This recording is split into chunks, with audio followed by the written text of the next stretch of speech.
Thank you, David, and thank you all for being here today. It really means a lot. It really, really does. As David mentioned, I'm Corey Purdue, the CEO of Datakwip, and I got my start for 12 years in building automation systems. So I would actually get paid to go into buildings and find all the different boxes with different people's manufacturers' names on them and make them talk to each other.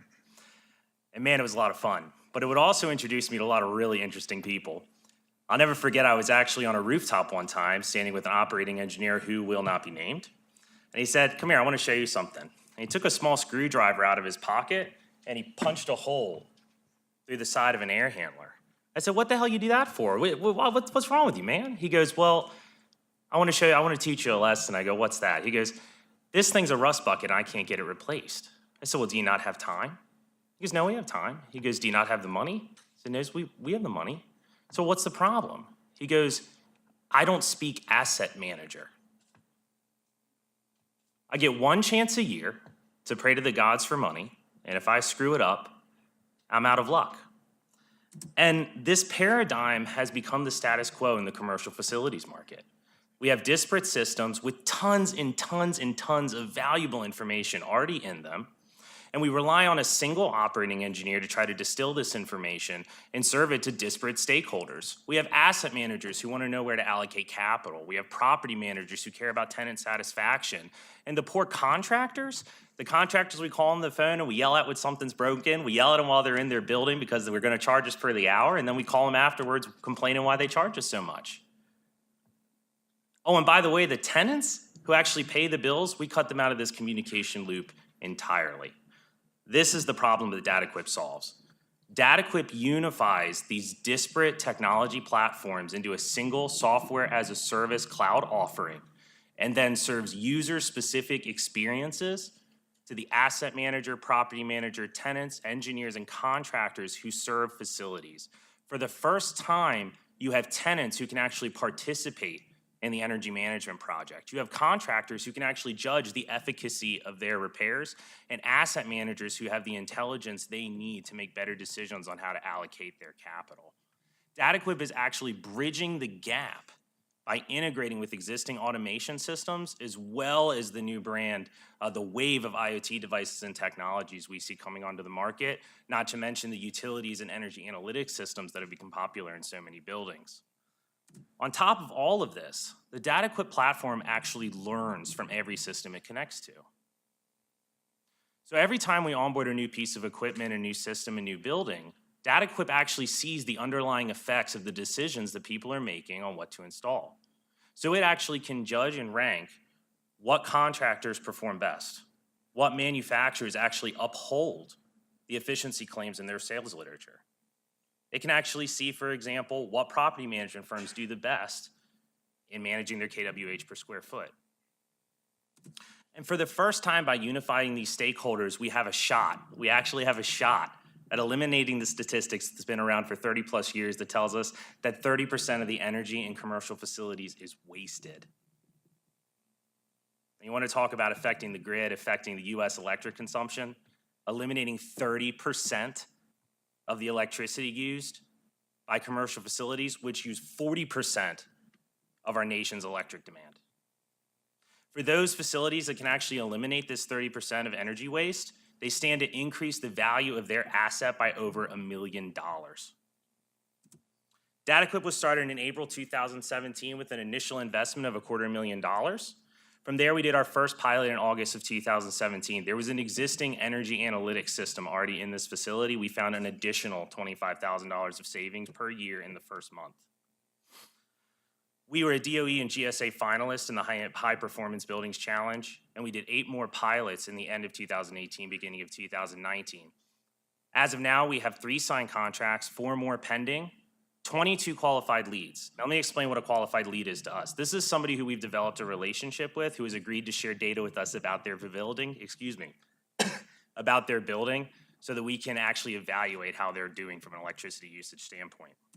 Looking at the competitive market, we are really focused on integrating with existing systems as well as the new wave of IoT products.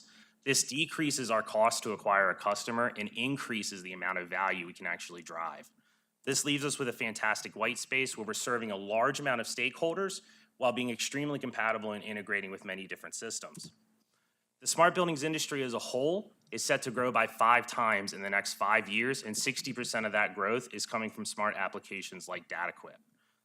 There are 6 million buildings in the commercial market. 15% of those have 25,000 square feet or above, which leaves us with an initial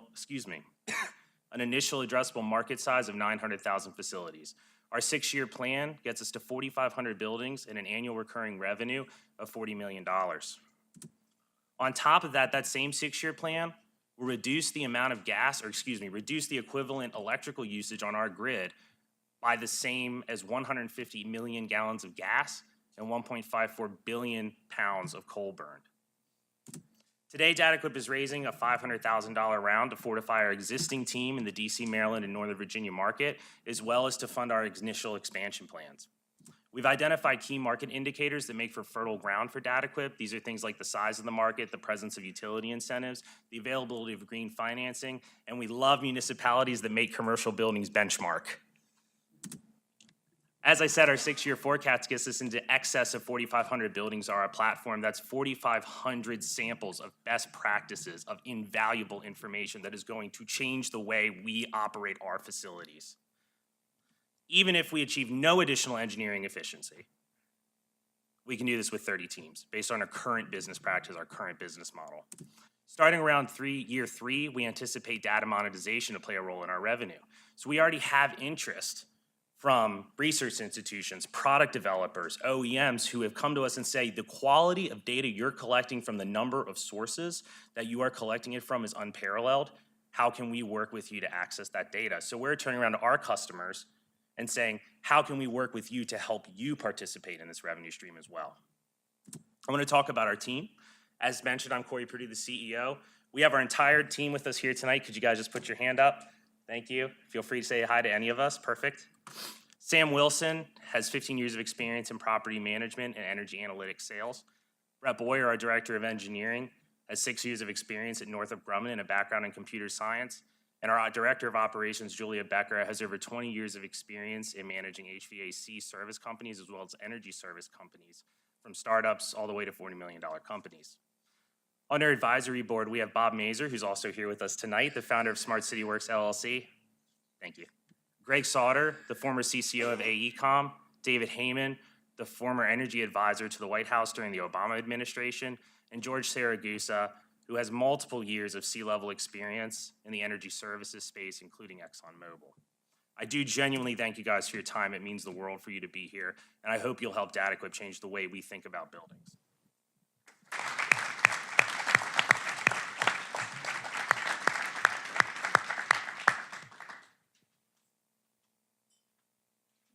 Okay, I start again. So I'm sorry, I don't know the American system, but I was wondering, is there any problem of privacy data issue about the collecting of data, and how can you manage that? How can you do that? How can you collect them and so on? That's my first question. Mm-hmm. And then with this data, I was wondering, are you doing some benchmarking analysis with similar businesses? So that you can compare the pattern of energy consumption between similar buildings, like from an hospital to another. And from that analysis, are you able to give tailored advice in order to orientate them to energy efficiency improvement and these kind of things? Last question, I was wondering, so you said that thanks to Datakwip, you can help the landlord to save 30% of energy. Yeah. Do you say then that there is some guarantee about that in the contract? Mm-hmm. Thank you. So I'm going to go in reverse order, and I apologize. You may just have to help me remember all the questions. So I'm going to start with the last one first. They're all great questions. So we do have 2 different contracting models. We have one that's the straight software as a service model, where they're paying a flat fee every year. We have a partnership with Pepco, in which they actually help us finance a performance model. So to answer your question, yes. Interestingly enough, we are actually seeing stronger revenue projections from the finance and performance-based models as opposed to charging a flat software as a service fee. Oh gosh. Benchmarking? Benchmark, yes. So the short answer to your question is yes. What a great question. So not only is it about not only is it about what can one facility do versus another, but it's about finding the differences that drove the variations in performance. So if you have, for example, 2 hospitals, or frankly 100 hospitals, what are the differences in manufacturer, type of systems, frequency of maintenance, right? What are all the variables between the top performers, the middle and low performers? And then we can certainly feed that information back to those stakeholders to say, hey, look what building A is doing compared to you. You want to get closer to building A, here's your strategy. From a data privacy standpoint, the really nice thing about data in commercial facilities is the data is currently owned by the facility owner. So and I'm not in any way implying that you have this misconception, but I'm tying in another question I frequently get, which is, doesn't the person whose name on the box own the data? And in a beautiful turn of fate, no. So when a facility owner, this facility, for example, when they purchase a system, they own all the data that's in that. So we're able to license and reuse that data in an anonymized way, to drive our own algorithms and serve other customers.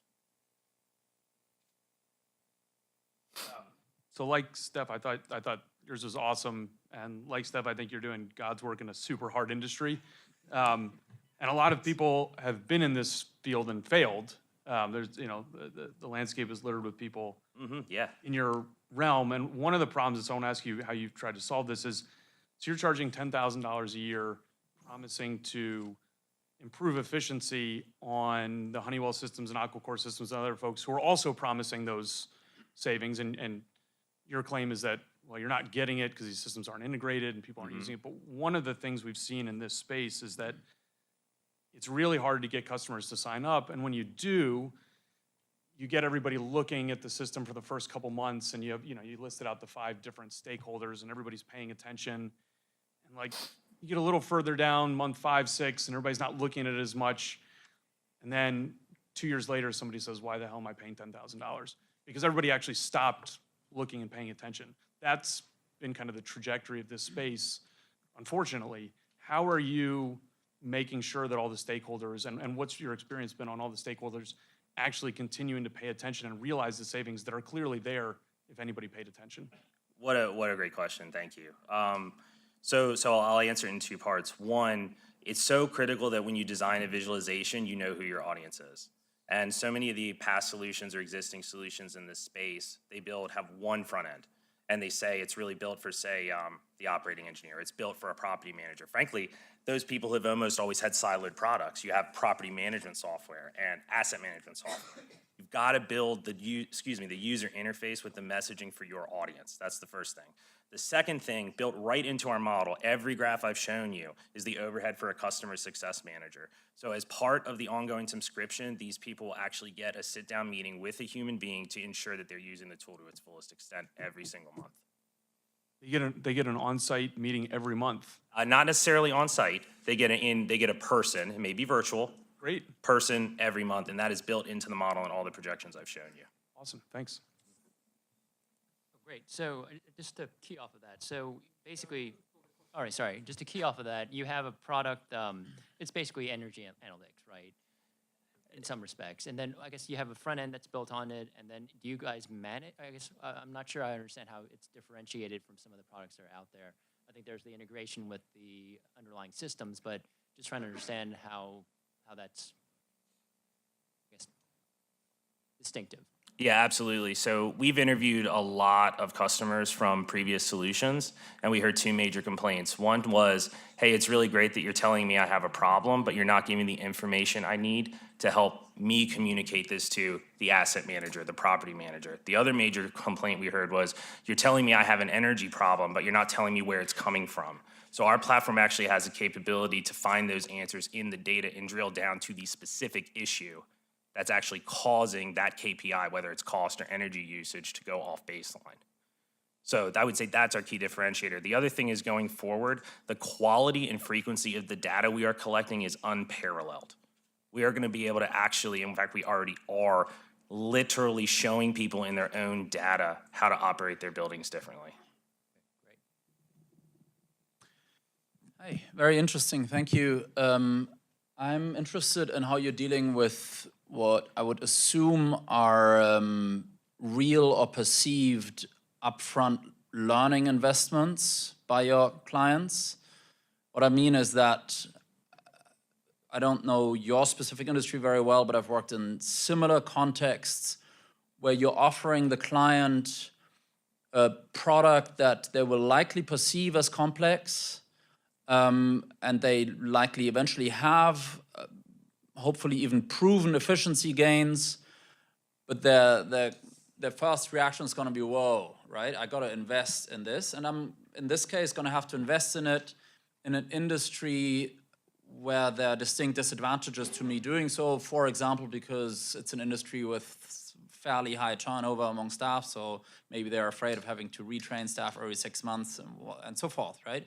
So how do you deal with real or perceived high upfront learning investments? We have to hire really good salespeople. No, I'm kidding. Yeah, no, great question. So the secret, if you will, is in how you build these visualizations. We build them into best practices in languages that these people understand. So we're not sending, I probably shouldn't even say this out loud. I was sitting with a very high level, very bright, amazing person in the space who said, can you explain KWH to me again? Right? We don't, and that's fine. We don't put energy information on the asset manager's dashboard. We put dollars on the asset manager's dashboard, things that they've been trained their entire career to understand. So when you have that turnover, the same skills that help the next person get the job are gonna help them understand what we're trying to tell them.